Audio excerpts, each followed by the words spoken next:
Hello, and welcome to Tarot and Attachment.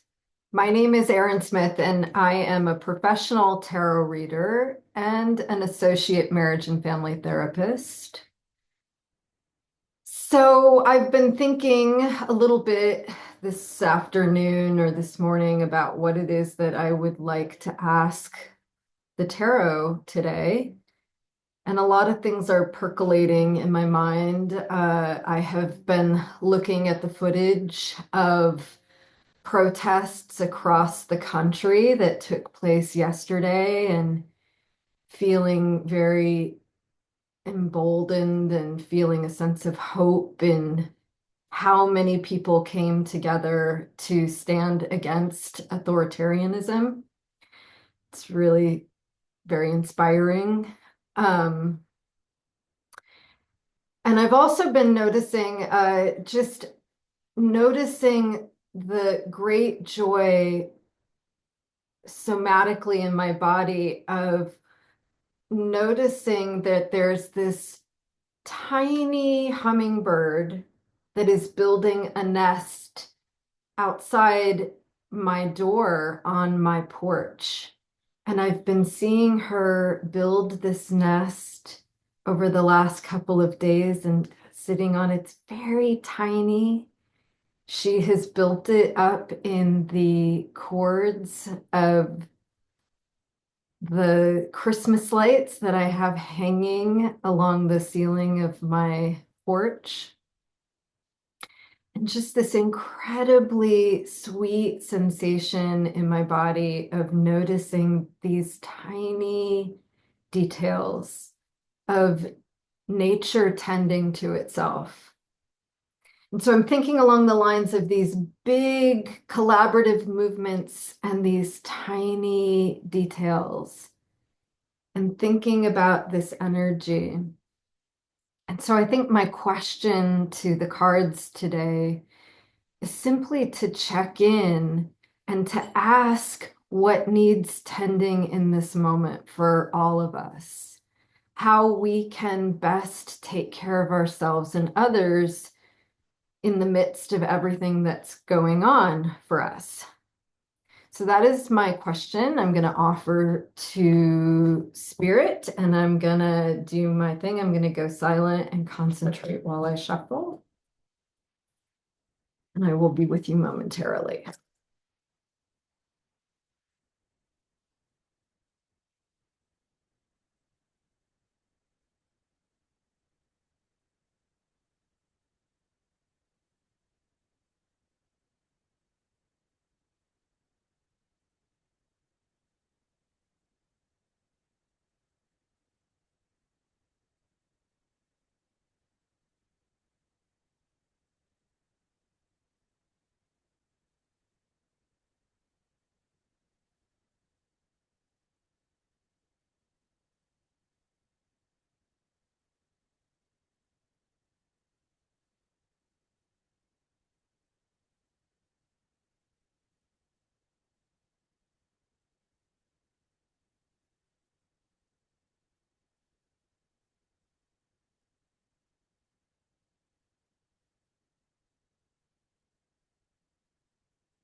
Let's say a prayer over these cards.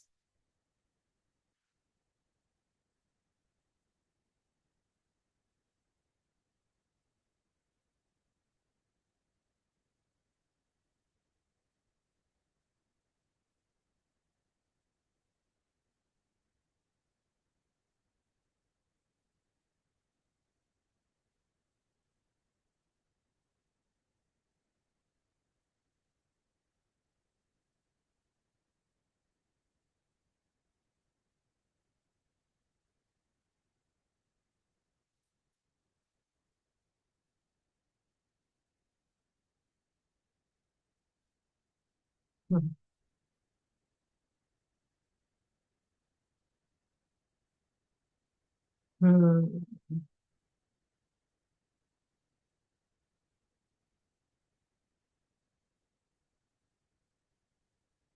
Hmm.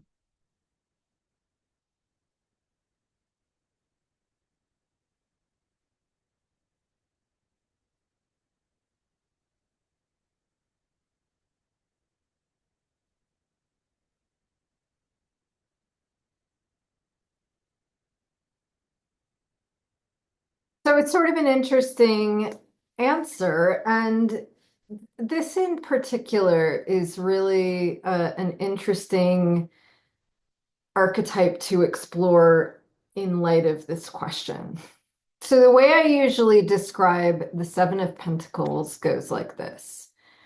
You have the soul of a poet, but you think to yourself, nobody makes a living being a poet. I am going to be a banker instead. And this card is saying that's probably not going to work out the way you think it's going to work out. It will be like the fruit rotting on the vine. So, whatever you do that disowns your deeper soul's calling will actually undermine your ability to live richly. And so, what is the message here? What is the message inside of this? That where have we internalized a belief system that we have to subscribe to a certain kind of philosophy or orient ourselves in the world towards this expected, particularly, I think, it's hard to ignore the symbolism of pentacles. Pentacles are often associated with money and career and finance. They're not limited to that. They really represent material, tangible ways that we meet our needs in the world. So it's also our health and our bodies and even the earth itself and the abundant resources that she yields in order for us to thrive in the world. But the Seven of Pentacles is this idea that, like, we are expected to subscribe to a certain sort of orientation in order to get our needs met. And that this stirring in our soul about what gifts we actually possess that we can bring to the world that will make the world a better place, that I should somehow ignore that and fall in line with the expectations of greater society in terms of contributions. Okay, so how does this fit in? It's sort of what comes to mind is that we each, every single one of us, has something to contribute, and it's not always going to fit into the greater expectation. So, how is it that we can honor what we came to this world to express? That our own unique voice, our own unique presentation to the world, how can we honor that and understand that each of our own authentic contributions is what is going to come together to make the world a better place? So, for those of you who weren't able to go out and protest yesterday, what ways can you show your resistance to the powers that be that aligns with this greater movement of creating a world of equality where everyone gets their needs met? Like, there are always ways of contributing, and the ones that will be the most beneficial are the ones that are authentic to you. And so we're being asked to consider what is it? What is it about myself and my gifts that are gonna, I was working yesterday. I didn't get to go to the protests, but in being an emotional and spiritual support to others, that is an energy that works in direct correspondence with trying to tear down hierarchical structures. Mutual aid and support, anything that's done within that kind of framework is naturally going to go against these these authoritarian structures. So it doesn't always have to, like, where are we playing it safe? Where are we not in alignment with our own values? Because we think that's who we need to be in order to, eke out an existence in the world as it is. And again, I think that there is really this strong emphasis on not going it alone. That if we take on too much and we place the responsibility or the weight of the world on our shoulders to carry alone, that we're going to burn out really quickly. So aligning ourselves with others, asking for help when necessary, recognizing that we alone cannot do the heavy lifting of caring for the entire society, that it is important for us to notice where in our lives we can seek that kind of assistance and to ask, to put down some of the weight and allow others to help us navigate the world in good ways. Nothing is more of a drain on your creativity or your vitality than trying to do everything all on your own. The Nine of Cups is like winning the tarot lotto. It's saying dare to dream big because anything your heart desires can and will be made manifest. And this comes through heart-centered action. It comes through relational engagement because ultimately that's what cups are pointing to. That the greatest gifts come through heartfelt connections. And that when we open ourselves up in that way, there is no end to the benefit that can come to ourselves and others. And so, again, instead of like thinking about small revisions, like, well, you know, maybe if we just forgive, student debt, but we generally keep the structure of capitalism in place. As opposed to what if education were free to everyone equally, regardless of what tier of society you belong to? What if the basic needs of all human beings were met simply because it's your birthright?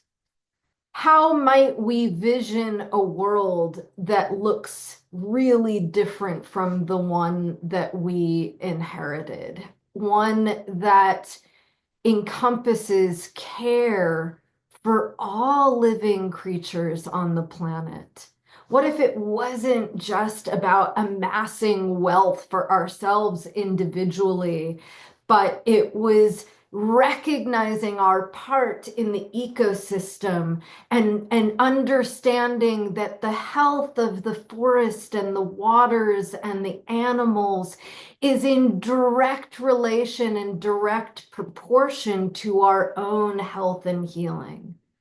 What might the world look like with that orientation? That is how big we are being asked to dream. And from that visionary stance, we can move forward and accomplish our goals. There can be victory in overcoming the obstacles that would stand in the way of us creating a world based on those principles. Chariot is literal and figurative forward motion. It is an acknowledgement that when we come into balance and we direct our intentions rightly, we will have great momentum to achieve our goals. And the Six of Wands is the victory card. This idea that we absolutely can break through the barriers that seem to be impenetrable. And certainly when we come together as a collective whole, that this is so much more achievable. So that's, I think, that big expansive expression, how we can orient in a way towards this expansive outcome. And then this idea of tending to the small. Gosh, both of these cards to me speak to internal exploration. Both of them I associate with meditation, going inward to seek the answers for ourselves, connecting to an inner truth that is not unduly influenced by circumstances that are going on in the external world, but connecting deeply to the felt sense of the body, connecting deeply to what we hold true in terms of internal values, noticing what that feels like, so that we can then take that out in the world and connect to others who are equally oriented in this way. It starts with going inward and being self-reflective. And then I love this too. The Six of Pentacles is caring for the very basic needs, cultivating this present tense awareness of how those needs are calling our attention. The Six of Pentacles is giving from the overflow. So it's saying we can afford to be generous with our time and our energy and our resources when our coffers are full. So it's a little bit like needing to put the oxygen mask on yourself first before you help the person next to you. It's an acknowledgement that we do need to take care of ourselves, even inside of these bigger movements that are absolutely necessary, that we're being called to. So in many ways, I think of the Six of Pentacles as getting back to basics. When you're hungry, you feed yourself. When you're tired, you rest. When you are despairing, you offer yourself comfort and soothing. Get out into nature, take a walk. These very basic elements of tending to our needs can help refuel us. So we have more to give. We have more to bring to the world at large. So going inward and caring for ourselves in really basic ways can help us dream big, vision a more beautifully, emotionally supportive world for all living beings. So that is the message of the week. I hope this message finds you well. I'm sending so much love and camaraderie out into the world. Many blessings to you all.